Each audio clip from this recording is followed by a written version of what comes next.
नमस्कार, आप देख रहे हैं न्यूज़ नेशन का डिजिटल प्लेटफॉर्म और मैं हूं आपके साथ साहिल सुयाल।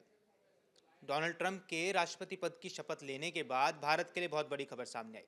ये खबर थी 26/11 अटैक से रिलेटेड, क्योंकि 26/11 अटैक में जो सबसे बड़ा मास्टरमाइंड माना गया, जिसको लेकर भारत लगातार दावे कर रहा था कि वही मास्टरमाइंड है, उसे भारत को सौंपा जाना चाहिए, उसको लेकर जो बड़ी खबर सामने आई, आज उस मुद्दे पर बात करने वाले हैं। मेरे साथ अपूर्व और पंकज जी मौजूद हैं। तो पंकज सर, सबसे पहली बात यह है कि ये पूरा मुद्दा क्या है, कहाँ से ये सब शुरू हुआ है, इस पर पहले थोड़ी चर्चा कर लेते हैं कि आखिर ये शुरुआत कहाँ से हुई और कैसे ये चीज़ें हुई हैं।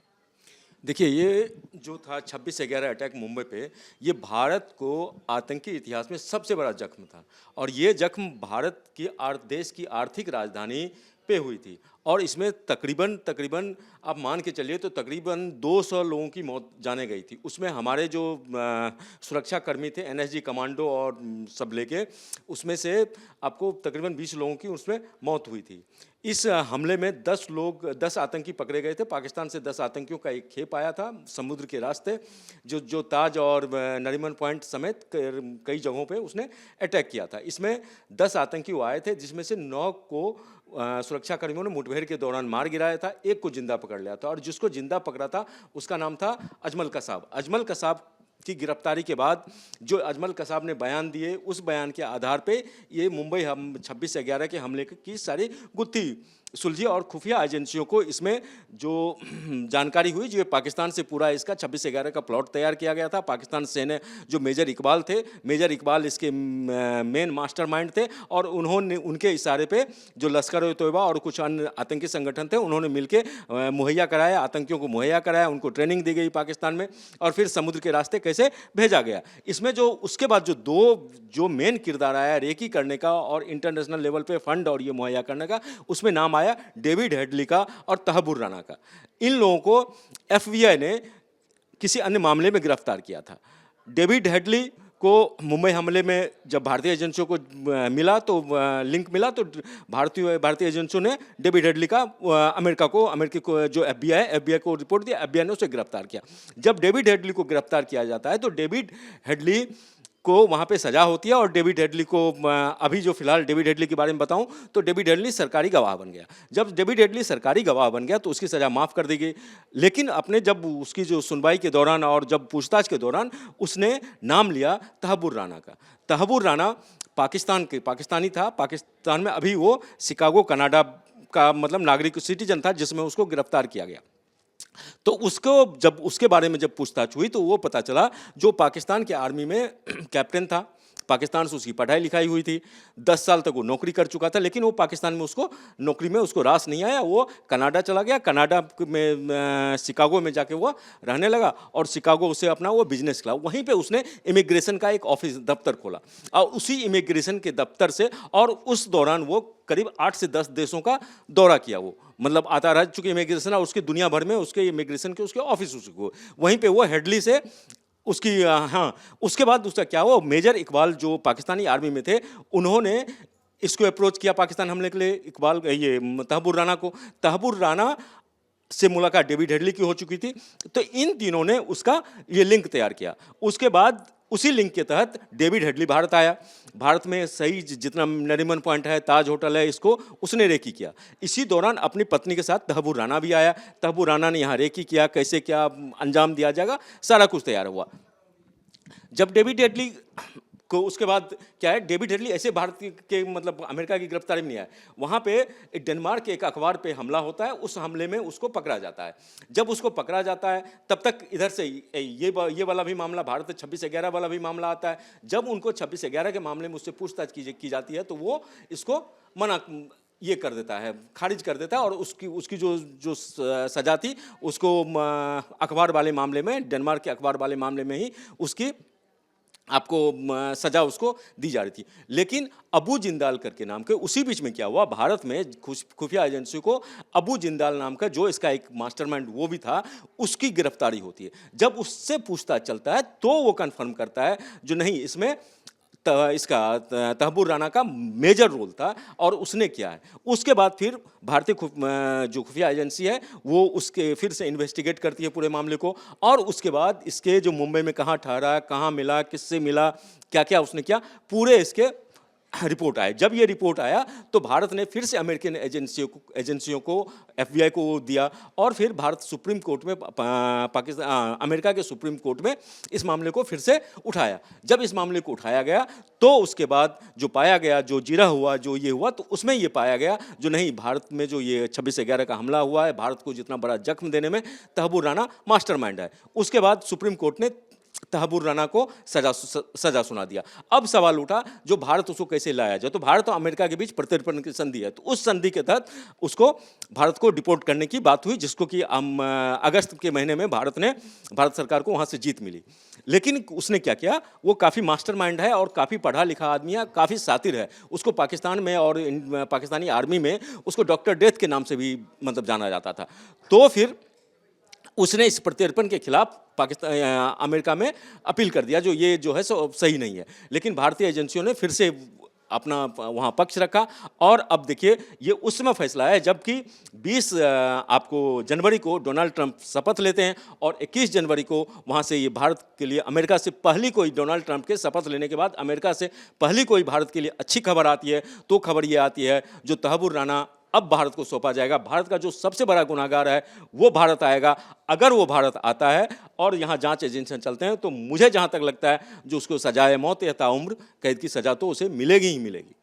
बिल्कुल। और यहाँ पर अपूर्व जी, मैं आपसे ये जानना चाहूँगा कि जो ये सज़ा दी गई है और जो भारत उसको प्रत्यर्पण किया जाएगा, ये भारत के लिए कितनी बड़ी जीत है, इसको हम किस मायने में देख सकते हैं? देखिए, इसे समझने की ज़रूरत है। तहव्वुर राणा ने जब उसको प्रत्यर्पण की, जब भारत से बात चल रही थी अमेरिका से, तो उसने कोर्ट में अमेरिका की कोर्ट में अर्जी दी थी कि उसका प्रत्यर्पण ना किया जाए। पिछले साल 15 अगस्त को उसकी जो अर्जी थी वो निचली अदालत ने खारिज कर दी। इसके खिलाफ वो सुप्रीम कोर्ट गया।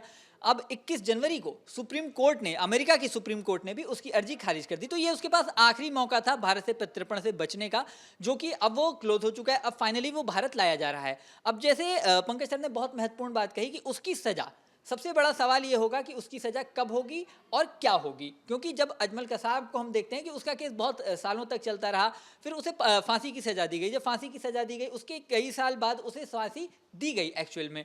तो अब जब तहव्वुर राणा आ गया है और लाया जा रहा है, तब देखने वाली बात होगी कि कोर्ट में उसके लिए क्या फैसला होता है। जैसा कि भारत का जनमानस मुझे लगता है चाहता होगा कि सजाए मौत ही चाहता होगा, और इसकी मतलब हर भारतीय को ये उम्मीद होगी कि जिसने भारत पे अब तक का सबसे बड़ा आतंकी हमला प्लांट किया, उसका जो मास्टरमाइंड बना, उस तहव्वुर राणा को फांसी की सजा ही मिलनी चाहिए। मुझे लगता है कि ऐसा ही होगा। लेकिन अब कोर्ट क्या फैसला करता है ये देखने वाली बात होगी। भारत के लिहाज से अब जो मतलब टेक्निकल पॉइंट देखें, अगर कानूनी पॉइंट के हिसाब से देखें, तो प्रशासन के सामने, पुलिस के सामने सबसे बड़ी चुनौती होगी कि उसे फांसी के फंदे तक पहुंचाए। मतलब कोर्ट में क्या क्या सबूत पेश किए जाएंगे, कोर्ट में उसके खिलाफ पक्ष किस तरह से रखा जाएगा और उसे फांसी के फंदे पर कैसे पहुंचाया जाएगा, ये बहुत इंपॉर्टेंट बात होगी। अच्छा देखिए, ये समझने वाली बात ही होगी, भारत में फांसी के लिए एक ही क्लॉज है, रेयरेस्ट ऑफ द रेयर।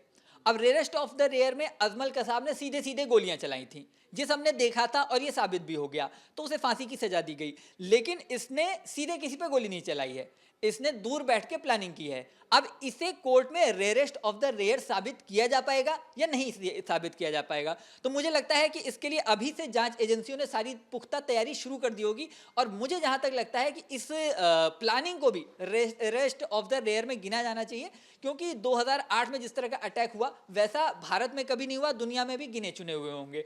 तो ऐसे में मुझे लगता है कि फांसी की सजा तक उसे पहुंचाना और फांसी के फंदे तक जल्दी पहुंचाना, मतलब ये बहुत टाइम टेकिंग भी नहीं होना चाहिए, ये भी एक बड़ी चुनौती होगी। तो इस चुनौती को मुझे लगता है कि निपटने की तैयारी में हमारी पुलिस, हमारी सुरक्षा एजेंसियां लगी होंगी।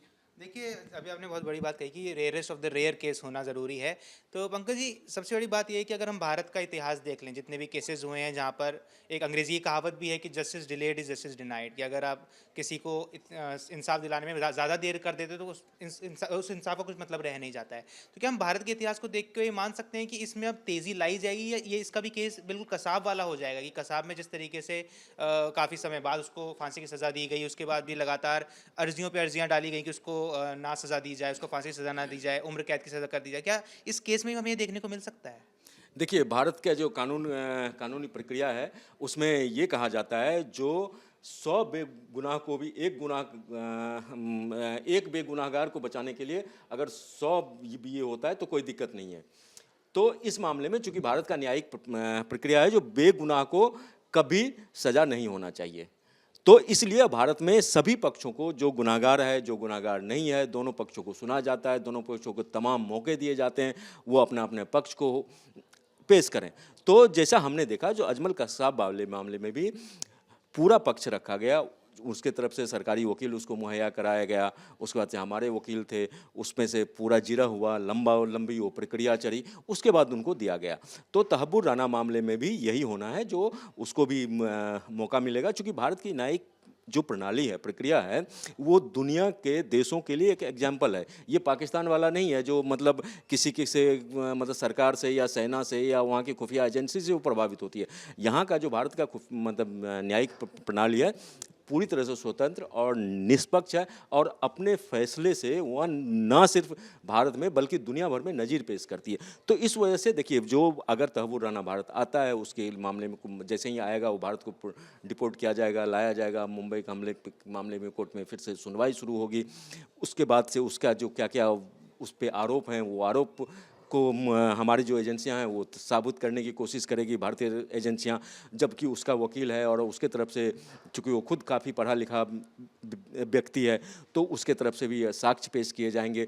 उसके बाद जो जिरा होगा, जैसे भी मामला आएगा, कोर्ट उसके हिसाब से लेगा, फिर मुंबई कोर्ट और सुप्रीम कोर्ट, ये कई स्तर से ये प्रक्रिया गुजरेगी। तो इसमें देखिए, इसमें टाइम तो लगेगा, लेकिन आपने सही कहा, जो कई बार क्या होता है जस्टिस में लेट होने पे वो डिनायल है, लेकिन समझने वाली बात यह है जो जस्टिस किसी बेगुनाह को के खिलाफ मतलब ना हो, जो न्याय जो है सो सबको सामान्य मिले। और जिस दिन तहव्वुर राना के बारे में जो भी फैसला आएगा, वो एक तरह से जो 26/11 में लोग मारे गए थे, उनके परिजनों को वो वापस तो लौट नहीं सकते हैं, लेकिन उनके परिजनों के लिए और उनके लिए एक बहुत बड़ी जीत होगी, और उनको एक तरह से बोलिए तो उनको एक शांति मिलेगी।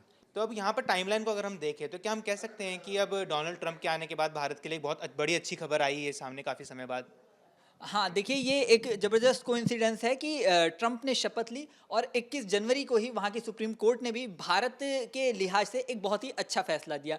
हालांकि ये एक बड़ा कोइंसिडेंस है, क्योंकि ये प्रक्रिया तो पहले से चल रही थी। वहाँ की निचली अदालतें पहले से ही प्रत्यर्पण को मंजूरी दे चुकी थी, जिसके खिलाफ उसने सुप्रीम कोर्ट में अर्जी दी थी, और 21 तारीख को उसका फैसला होना था, ये पहले से तय था। तो लेकिन हाँ, अब ट्रंप का शासन क्योंकि शुरू हो चुका है, 20 तारीख को उन्होंने शपथ भी ले ली, गद्दी संभाल ली है अमेरिका की, तो लिहाज से कहा जा सकता है कि भारत और अमेरिका के जो अब संबंध शुरू होने जा रहे हैं, वो ट्रंप का शासनकाल शुरू होने के साथ एक कह सकते हो नया आयाम लेने जाएंगे। तो उसमें ये जो फैसला आया है वो एक वाइटल रोल, एक महत्वपूर्ण भूमिका जरूर अदा कर सकता है। और अभी तक हम देखें कि ट्रंप का जो पिछला शासनकाल था उसमें भी भारत और अमेरिका के संबंध काफ़ी अच्छे हुए थे।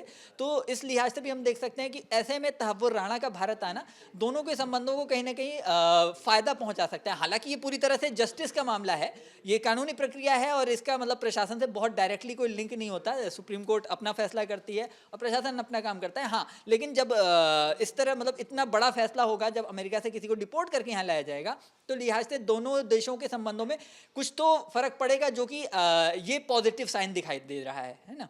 बिल्कुल। तो अब जब तहव्वुर राणा को भारत लाया जाएगा, उसके बाद प्रक्रिया कितनी तेज चलती है, क्या सज़ा दी जाती है, ये तो देखने वाली बात होगी। बाकी आप ऐसी खबरों के लिए जुड़े रहिए न्यूज़ नेशन के डिजिटल प्लेटफॉर्म के साथ। नमस्कार। न्यूज नेशन अब व्हाट्सएप पर खबरों के ताजा अपडेट के लिए न्यूज नेशन के इस QR कोड को स्कैन करें।